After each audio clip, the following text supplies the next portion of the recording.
तो दोगे ना? आज तक किसी काम के लिए ना कहा है क्या? नहीं, लेकिन पूछना तो बनता है। क्या पता तेरा मूड ठीक ना हो या फिर तेरे जाने का मन ना हो। बहुत सारी चीज हो सकती है।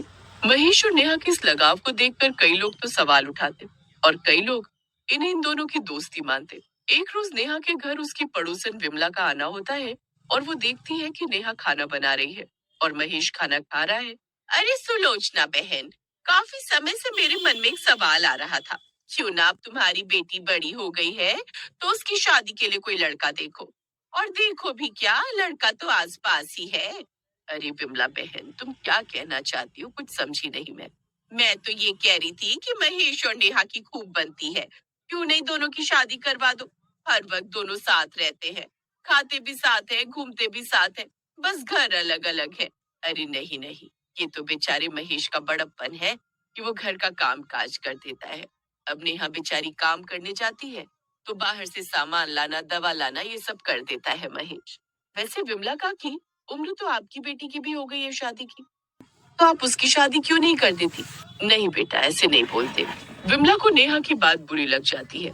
विमला तो वहां से चली जाती है, लेकिन उसके मन में हर वक्त नेहा और महेश को लेकर तरह तरह के सवाल उठते रहते। ऐसे ही समय बीत रहा था। एक रोज देर रात विमला देखती है महेश नेहा के घर में गया है। मौका अच्छा है, इस लड़की को आज अच्छे से बदनाम करूंगी। उस दिन इसकी जुबान कुछ ज्यादा ही चल रही थी।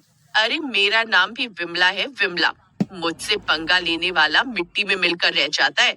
इतना कहकर विमला सुलोचना के घर के बाहर दरवाजे पर पहुंचती है और शोर मचाने लगती है। विमला की आवाज सुनकर देर रात गांव के लोग अपने अपने घरों से बाहर आते हैं और सुलोचना के घर की तरफ बढ़ते हैं। तभी सुलोचना के घर से सुलोचना, महेश और नेहा निकलते हैं।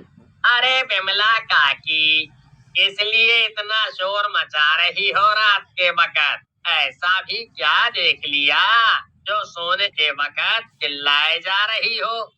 ऐसा क्या देख लिया? तुम्हारे सामने ही है जो है। अरे इतनी रात गई, इसे मैंने नेहा के घर से निकलते देखा है। जवान लड़की और रात के समय ये जवान लड़का गुल्ली डंडा थोड़ी खेल रहे होंगे अंदर। अरे राम रे राम, मैंने तो सुलोचना काकी को कितनी बार कहा है कि बेटी जवान हो रही है, जवान लड़कों का घर में आना जाना बंद करवा दो, लेकिन नहीं, किसी को काम फर्क पड़ता है। अरे ऐसा कुछ भी नहीं है, बेचारा महेश तो मेरी दवा देने आया था। अब जवान लड़की की माँ अपने मुंह से ये थोड़ी कहेगी कि मेरे घर से एक जवान लड़का निकला है। ये सब देखकर तो मेरी आंखें फूट जाएं, वही अच्छा है। मैं तो ये रोज रोज देखकर परेशान हो गई हूँ। कल को मेरी बेटी, तुम्हारी बेटी, बाकी की लड़कियों पर क्या असर पड़ेगा, इसलिए मुझे शोर मचाना पड़ा। विमला काकी, आपके मुंह में जो आ रहा है बोले जा रही हो। बोलने पर थोड़ा संयम दो और सोचो कि आप क्या बोल रही हो। वही बोल रही हूँ जो देख और सुन रही हूँ, बल्कि पूरा गांव देख रहा है तुम दोनों की करतूत। अरे इतना ही प्यार आता है तो शादी क्यों नहीं कर लेते? लेकिन बहुत हुआ। मैं तो कहती हूँ इन दोनों को सबक सिखा दो। बिल्कुल बिल्कुल, इन दोनों को पेड़ में बांध दिया जाए और भूखा प्यासा रखा जाए। इससे कुछ नहीं होगा। कल को गांव में ऐसा कोई दोबारा ना करे, इसके लिए इन दोनों को सजा देना तो बनता है। मैं आप लोगों के आगे हाथ जोड़ती हूँ, आज से महेश मेरे घर नहीं आएगा। अगर आप लोगों को कुछ गलत लगता है तो, लेकिन मेरी बेटी ऐसी बिल्कुल भी नहीं है। अपने पिता के जाने के बाद घर संभाल रही है, वो इस तरह की हरकत कभी नहीं करेगी, मुझे उस पर पूरा विश्वास है। और दोनों को ही गंजा कर दिया जाता है।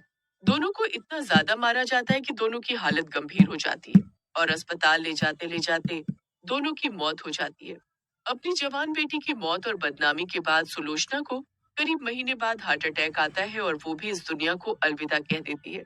लेकिन गांव के लोगों को इन सब से कोई फर्क नहीं पड़ता। इस बात को करीब कई महीने बीत जाते हैं और एक रोज जब विमला के दरवाजे पर बारात आती है तो एक बड़ा हादसा हो जाता है। हे भगवान, ये सब क्या हो गया? मेरी जवान बेटी और होने वाले दामाद को किसकी नजर लग गई? ये सब नेहा और महेश की आत्मा ने किया होगा। ना जाने अब किसके सहारे जीऊंगी मैं। मेरा क्या होगा, कुछ समझ नहीं आ रहा मुझे। गांव में ये पहली बार था जब शादी के दौरान ऐसा हादसा हुआ और इस हादसे को लोग नेहा और महेश की मौत से जोड़ रहे थे। और कुछ दिन बाद गांव में एक और शादी होती है और इस बार शादी की रात दूल्हा और दुल्हन दोनों फांसी पर लटके मिलते हैं। अपनी पत्नी के जाने के बाद अपने बेटे को पढ़ा लिखा कर बड़ा किया, इंजीनियर बनाया और शहर की लड़की से शादी भी की। लेकिन देखो जरा, शादी वाली रात ही दोनों फांसी लगाकर जान दे चुके हैं। ना जाने किस बात का गम था दोनों को, मुझसे तो बताया होता। मुझे भी अपने बच्चों को खोने का एहसास है। मैं नहीं चाहता कि गांव में अब और मौतें हो, इसलिए हमें इसका समाधान निकालना होगा। इसके लिए मैं अपनी कुर्बानी देने के लिए तैयार हूँ। मैंने जो पाप किया है उसके लिए अगर मैं अपनी जान भी दे दूं तो कम है। और अब तो मेरे जीने का कोई मकसद नहीं रह गया। मैंने अपनी जवान बेटी खो दी है। जहाँ एक तरफ गांव के लोग डरे सहमे हुए थे और अपने ऊपर आए समस्या का समाधान ढूंढ रहे थे। गांव के लोग एक बार फिर मंदिर के बाहर इकट्ठा होते हैं। तभी वहां से एक साधु बाबा गुजर रहे थे जो गांव के लोगों की बात सुनकर रुक जाते हैं। बाबा प्रणाम, आप इस गांव के तो नहीं लगते।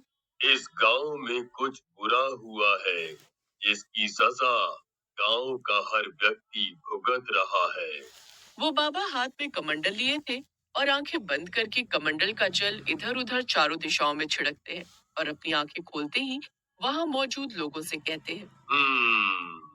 जिस बुरी शक्ति के बारे में तुम लोग बात कर रहे हो, असल में उस बुरी शक्ति को तुम्हारे द्वारा ही सताया गया है। दो प्रेमी जोड़ों को तुमने अलग किया है, अब उनकी शादी करवानी होगी।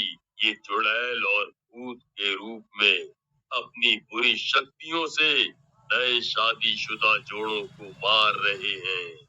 गांव के लोग अब उस बाबा से आग्रह करते हैं कि कुछ दिन रुककर चुड़ैल और भूत दोनों की शादी करवा कर ही वो वहां से जाए। और बाबा भी वैसा ही करते हैं। विधि विधान के साथ उन दोनों के नाम का गुड्डा गुड़िया बनाकर उनकी शादी करवाते हैं।